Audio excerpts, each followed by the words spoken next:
In the last couple of weeks, you've probably seen a screenshot of a letter or just a photo of a letter that appears to be coming from Florida Highway Patrol Bureau of Investigations. And that letter specifically states that there are around 400 cars that are no longer legally titled in Florida. The titles are being revoked. And when I initially saw this, I was thinking there's absolutely no way that Florida is just randomly going to revoke the titles of 400 Japanese imported cars. Like, there's no way they're just going to take away the titles, make these things not road legal. But unfortunately, it's true. Florida has gone through a big investigation and they are revoking the titles of a bunch of different cars. So let's get into it and I'll show you exactly why they're doing this and how it all happened.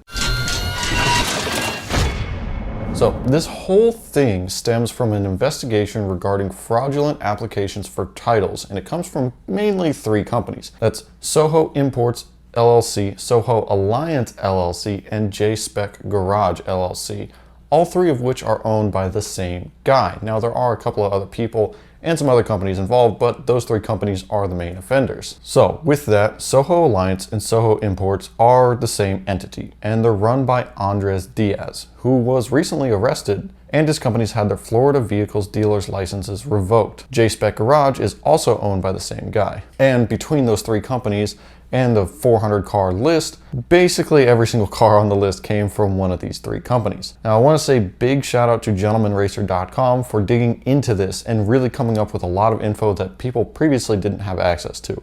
And more specifically, coming up with this document, which basically goes over the whole case and all the little details. And I'll leave this linked in the description so you can check it out for yourself if you want. And in the document, we find out that this whole thing started way back in 2014. Soho did submit to the department as supporting documentation a form HSMV 84044, in which respondent did use false or fictitious name, give a false or fictitious address, or make a false statement in any application or affidavit required under the provisions of Chapter 319 or in the bill of sale or sworn statement of ownership, or otherwise commit a fraud in any application. And really, you could say that this whole investigation probably started for two reasons. One, Top Rank Importers, who's a California-based importer, a lot like Soho Alliance or Soho Imports, they put out a blog post in 2014 accusing the owner of Soho of forging documents to get titles, with pretty clear proof of it too.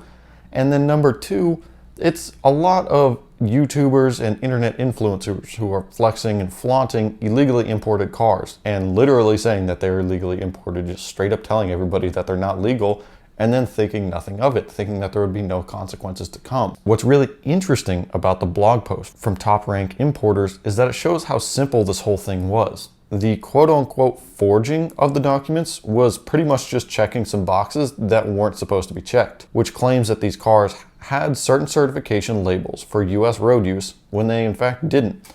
Because as you know, these cars were not certified for US road use, which is why we didn't get them here in the first place. So really, this whole thing is a massive investigation on something that wasn't really complicated or elaborate at all. Really, they just kind of lied about the legality of these vehicles during the title application process, but it doesn't look like they had to produce any sort of fake documents or have an inside man at the DMV or anything like that. It was literally just a couple of boxes that they checked. Regardless though, this is considered forgery, and therefore those vehicles were given titles illegally. The list of cars is pretty long. It's a lot of Honda Civics, Integras, Odysseys, Mitsubishi Evos, Nissan S15s, Nissan Skylines and GTRs, a few Subarus, a lot of Toyota Supras, and a few others. The strangest car on the list is a Porsche 911 Turbo from 2001, which actually appears to be a US spec car, so it's not exactly clear how it ended up on this list and got tied into this whole thing. And the thing that really sucks is it's not just Florida revoking these titles. These cars can't be used anywhere in the US now. Quote, all vehicles identified in this investigation that have obtained fraudulent Florida titles will be ineligible for titling in Florida regardless of any corrective measures taken.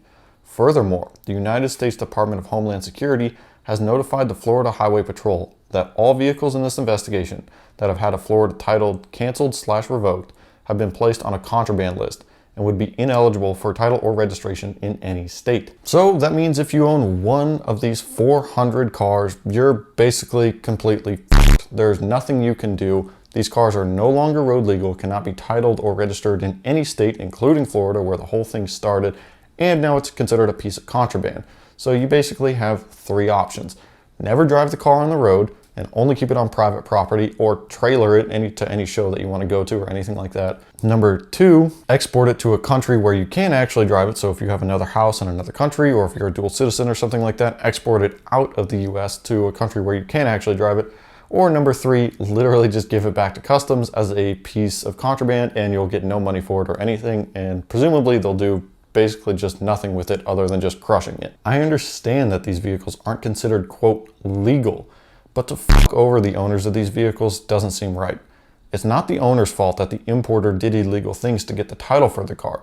So to punish the owners of the cars by making those cars effectively worthless and illegal just seems wrong, especially considering the fact that these are just cars. They're not some sort of crazy drug or weapon or anything like that.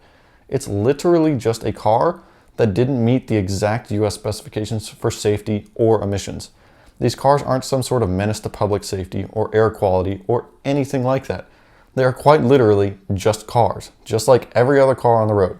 So it sucks to see so many innocent owners caught up in this and ultimately screwed over. Now again, big shout out to the Gentleman Racer. I'll leave their website linked down below, as well as the article linked down below. They dug through a ton of stuff. They dug up a lot of documents that people did not previously have access to. So big shout out to them. Without them digging into this and actually, going through some true journalism of digging up things, trying to figure out what's going on, none of this would have been possible. Nobody would have known about this. So definitely check out their website and give them a big thanks if you ever come across them. If you guys enjoyed the video, be sure to smash the thumbs up button because it really helps me out. Get subscribed so you don't miss out on future videos. Drop a comment down below. Let me know what you think about this video or what videos you want to see in the future. And I'll see you guys in the next one.